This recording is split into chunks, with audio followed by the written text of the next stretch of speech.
విశ్వ ప్రయత్నాలు చేసిన ఈ హరి లక్ష్మిల మధ్య గొడవేంటో తెలుసుకోలేకపోతున్నాను. ఏం చేయాలి? ఎలా తెలుసుకోవాలి? నా అంచనా ఎప్పటికీ తప్పదు.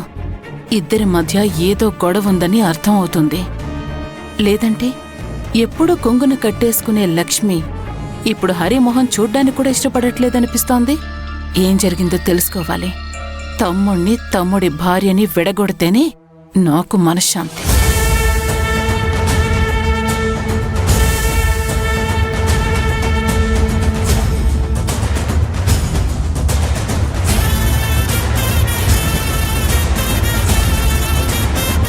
అరే, ఇప్పుడే కదా ఎదురు మాట్లాడుకోవట్లేదనుకున్నాను. అంతలోనే ఎలా కలిసిపోయారు? నా ముందే నటిస్తున్నారా? హెల్మెట్ ఎక్కడ పెట్టాను? మీ హెల్మెట్ ఇక్కడ పెట్టారు. పదండి.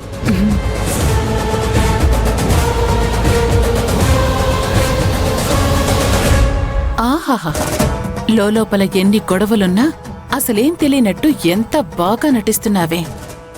అసలు నిన్ను చూస్తుంటే అదే హెల్మెట్తో నీ బుర్ర బద్దలు కొట్టాలనిపిస్తుంది.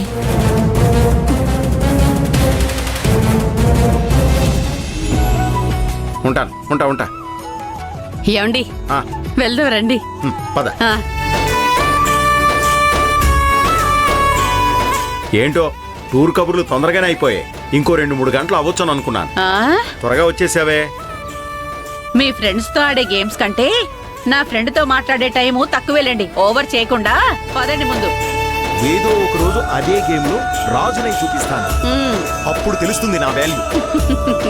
పదండి. అవును భద్రావతి,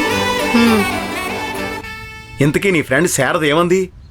తనతో మాట్లాడిన దగ్గర నుండి నీ మొహంలో ఏదో తెలియని తేజస్ కనిపిస్తుందే. ఏంటి విషయం? ఏం లేదండి, శారదక్క తీర్థయాత్రలకు వెళ్ళింది కదా, అక్కడి నుంచి మన శ్రీహరి లక్ష్మిల కోసం తాయెత్తులు తీసుకొచ్చిందండి.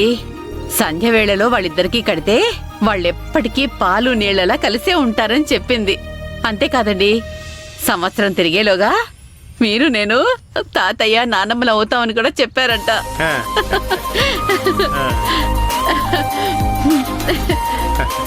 అవునా? చాలా సంతోషం. ఇన్నేళ్లుగా శారదా నువ్వు కలిసి చేసిన పని మంచి పని అంటే ఇదే.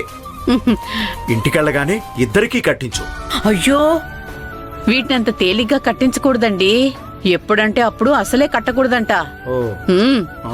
శ్రీహరి లక్ష్మిలకి పసుపు నీళ్లతో స్నానం చేయించి, కొత్త బట్టలు కట్టించి, దేవుడి దగ్గర పూజ చేయించి, ఒకరితో ఒకరికి కట్టించాలంట. అందుకే మనం తొందరగా వెళదాం పదండి అంటున్నాను. సరే, ఇంటికెళ్తున్నాం కదా, వెళ్ళి అన్ని ఏర్పాట్లు చేద్దాం. వాళ్ళు బాగుంటే మనకే ఆనందమే కదా. పదండి. పద.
లక్ష్మి, మిమ్మల్ని చూస్తుంటే నాకు చాలా హ్యాపీగా ఉంది.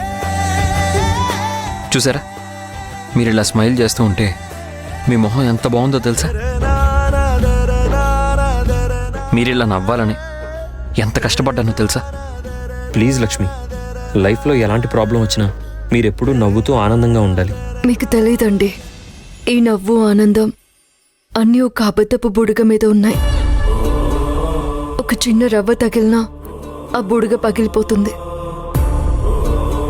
ఆ నవ్వు, ఆనందం అన్నీ మాయమైపోవచ్చు. అదే నా భయం. ప్లీజ్ లక్ష్మి, మిమ్మల్ని ఇక్కడికి తీసుకొచ్చిందే మిమ్మల్ని సంతోషంగా ఉంచడానికి. అది చూసి నేను ఆనందపడ్డానికి. ఇక్కడ ఇవన్నీ చూసి ఎంజాయ్ చేయకుండా మళ్ళీ ఆ డిస్కషన్ ఏంటండి? నా మూడ్ కూడా డిస్టర్బ్ అవుతుంది.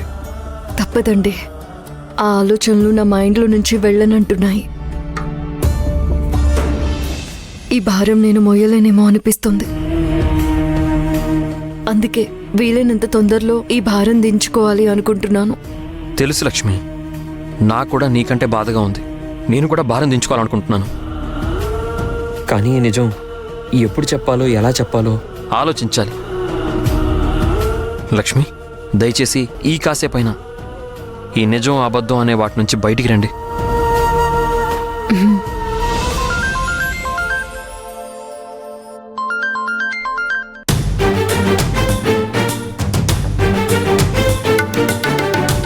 అత్తయ్య ఫోన్ చేస్తున్నారేంటి? ఎందుకైనా మంచిది, లక్ష్మికి తెలియకుండా మాట్లాడాలి.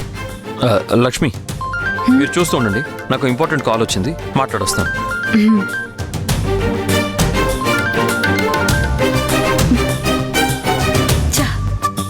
అల్లుడి గారు ఫోన్ లిఫ్ట్ చేయట్లేదు. ఆయనకి ఈ విషయం చెప్తే ఏదైనా పరిష్కారం చెప్పేవారు.